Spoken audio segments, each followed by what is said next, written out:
Namaste, Archana Pami, welcome back. So, this series is what I call as the Explore Yin series. I know, of course, the previous week I spoke about Discover Yin series, where we talked about understanding the mind in terms of, how it identifies with dualities or how it gets pressurized into pain and suffering and whatnot, and how yoga kind of helps understand how to free the mind and how helps the build a strong body and so forth, and how do you put it into practice, right? Now, talking about yin as a style, today the Explore Yin series is all about the asana practices or the yoga practices that are available. Now, I'm pretty sure you would have heard about Ashtanga Vinyasa flow and Bikram yoga, power yoga, and whatnot. Now, these are all very active forms which focus on quick movements and a lot of breath work and everything to keep you very active. But there are also other styles of yoga which are very composed, which are very slow, which help you treat particular diseases and therapy style as well. So I'm going to talk about those yin styles of yoga so that you can explore further on them and choose one and work on them and nurture that style for yourself. Now you could be somebody who's just looking to learn yoga and then you could explore one of these Zen styles, or you've already been practicing yoga, any of those active styles, and want to still explore this as a rest and recuperation method, or you could be an athlete who plays, who runs, or is into athletics, or who dances and everything, and still uses um, yin, or on those rest days you want to practice a little calming and relaxing, but yet an active style of workout, then you could use any of these yin styles. So I'll be talking about four styles, starting with one of the classical styles, which is Hatha Yoga. Now, Hatha Yoga is more a balancing act. If you remember the concept that I talked about, this, the nervous system, about sympathetic and parasympathetic nervous system, Hatha Yoga strives to get a balance between the two. In a normal life, we are overly using the sympathetic nervous system and very rarely engaging the parasympathetic nervous system. So, Hatha Yoga strives to bring the balance between the two. So, what it means is like any pose that I'm doing, I'm going to be, working on that pose using the power of my breath. So, equal inhale, equal exhale, and you stay in that particular pose for a couple of breaths. So, you're stabilizing, right? So, what do I mean by that? Let me take this example of Baddha Konasana. So, how do you get into it? You place the foot, you place it close to your groin as possible, wrapping it with your fingers, either holding it like a book or wrapping it. Then you inhale and then you slowly fold forward and then you exhale. Again, inhale and exhale, and you stay there for a few breaths. Now, that is Hatha Yoga style of doing it, wherein you slowly move into the pose and slowly get out of the pose, but you stay in that particular pose for at least few breaths. For all most of asanas that you do, you would stay there for at least minimum of 10 breaths or 15 seconds. But when you're doing Surya Namaskar, you can do it with your breath. So you step into one posture, breathe in, you step into the other, breathe out, you step into another, breathe in, you step out, breathe out. So it's very rhythmic with your breath. So that way, you strive to get a balance between your sympathetic nervous system and your parasympathetic nervous system. And you are also doing movement and working your muscles and even relaxing them. You're just not doing one action, you're stretching and relaxing, not just activating them.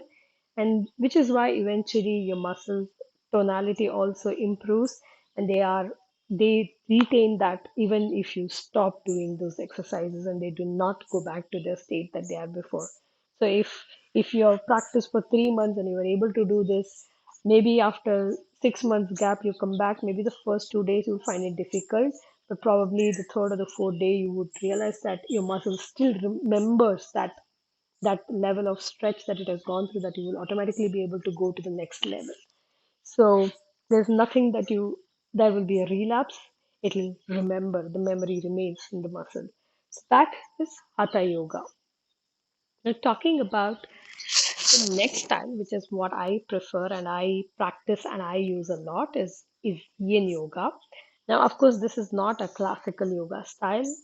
This is an adaptation from people in the West who understood what Hatha Yoga is like, and they realized that they could amalgamate with some other concepts of Taoism to take the practice of Hatha Yoga to a next level. What do I mean by that is, now we did the Baddha Konasana, the butterfly pose in Hatha Yoga. So you normally inhale, you go into the pose, you slowly inhale and release, right? So when you're doing it in Yin Yoga, what you do is you generally keep your arms out, okay? And if there's a natural curve, I'm not inhaling to stretch or anything. I'm just folding forward as is. And you just stay here and you keep breathing. Inhale and exhale, inhale and exhale. But I'm going to stay here for minimum of a minute and a half, maximum maybe 3, 5, 10 minutes, however long you can stay there. Now, what this does is the difference between the two. In Hatha Yoga, there is a combination of what we call as felicitated movement, or you are actually inhaling to do that movement. You are actually holding a muscle or you're stretching a muscle to get into that pose.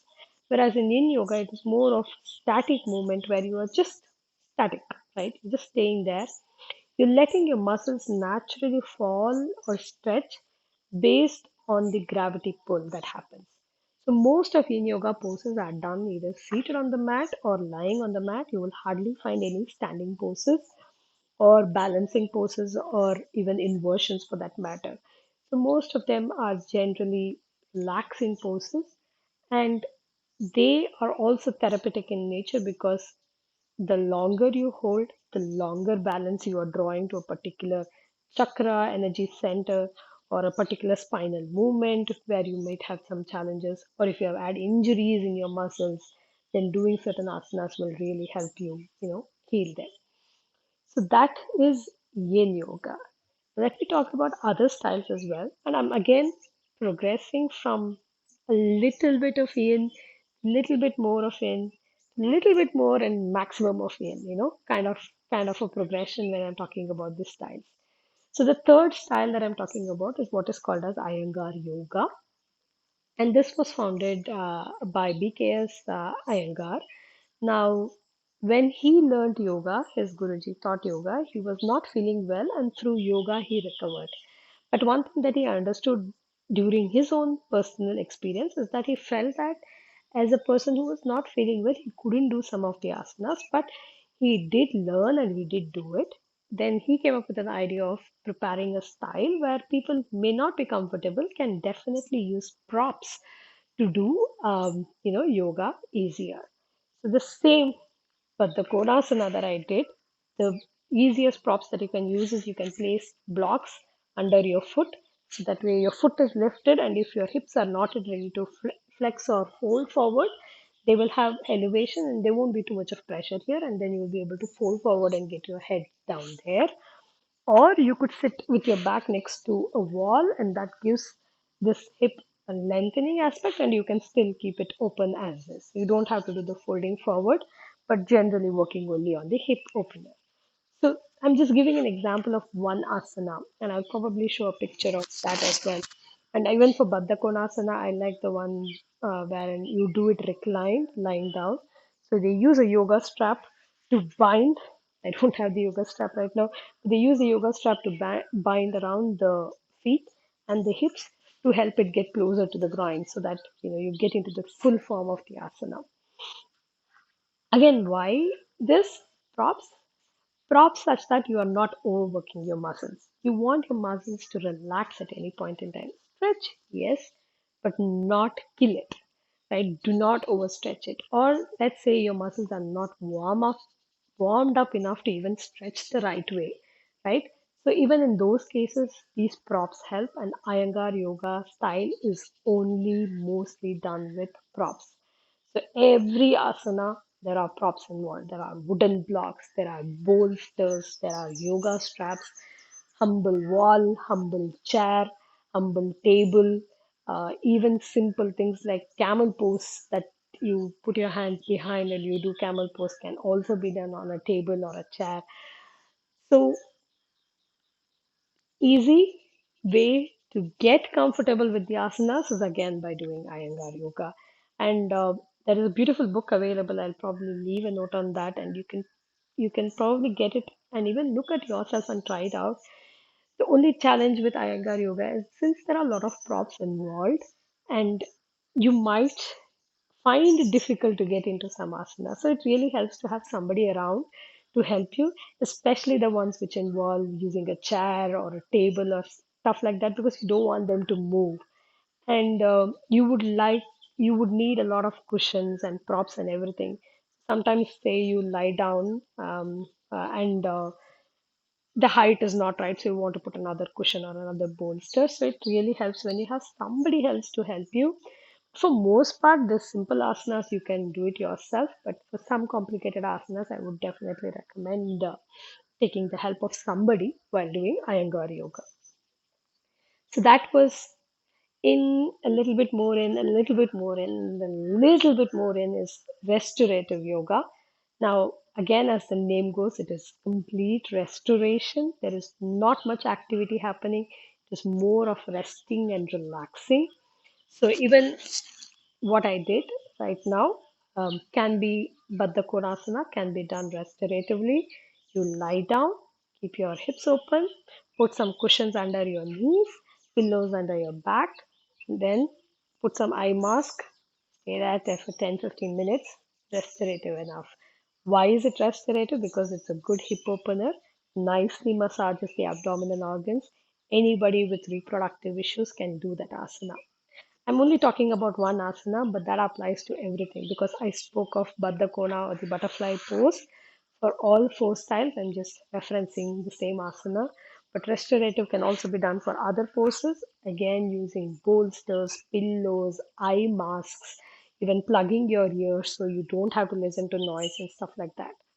Again, another modern adaptation to bring in the benefits of yoga to people who really need it. It could be recovering from an injury or having some physical trauma or emotional trauma, any of these. The one advantage of all these Zen styles is they don't just work physically, they work emotionally. What I mean by that is they bring out a sense of calm in you because you're not working really hard. You're not pushing your muscles to stretch too hard, or you're not doing repetitive cycles of sets of exercises like 1, 2, 3, move, or things like that. Just being in that moment of stillness. And that is so difficult to achieve in today's aggressive, modern, whatever world we live in, because that's how it is. So these styles help you find that moment of stillness or calmness. uh, and because of that, they are considered very therapeutic and they are beautifully used for resting techniques. If you are an athlete, you could use on your rest days. If you're somebody who has a lot of injuries, then recovery. Or if you have gone through any emotional trauma or anything, they generally say that don't do, but I recommend you do it because that gives you a moment to relax and be with yourself. So you're always looking for external validation and things like that. The moment you do these styles of yoga, you are more composed, you're more calm because you're actually empowering your parasympathetic nervous system better. You're also stabilizing that entire nervous system through the act of asanas that you're doing. So, Hatha Yoga, Yin Yoga, Iyengar Yoga, and Restorative Yoga. These are things that I am aware of, and I've tried each one of them, and I find them beautiful. I enjoy doing them more than the power styles. If I want more athleticism or cardio kind of things, I usually dance or walk or run and things like that. For others, I prefer these styles. So explore these styles. There are articles enough available around for you to read or watch, but do look out for a teacher who can help you understand how these styles benefit you, or work with somebody like me who prefers to curate a sequence or asana practice specifically for you as an individual. I don't believe in teaching groups. I prefer teaching individually so that I can tailor make certain things just for you. And if something is good for you, then yes, I can tell you that this will help you. Or if you're uncomfortable with something, I can probably replace it with something else.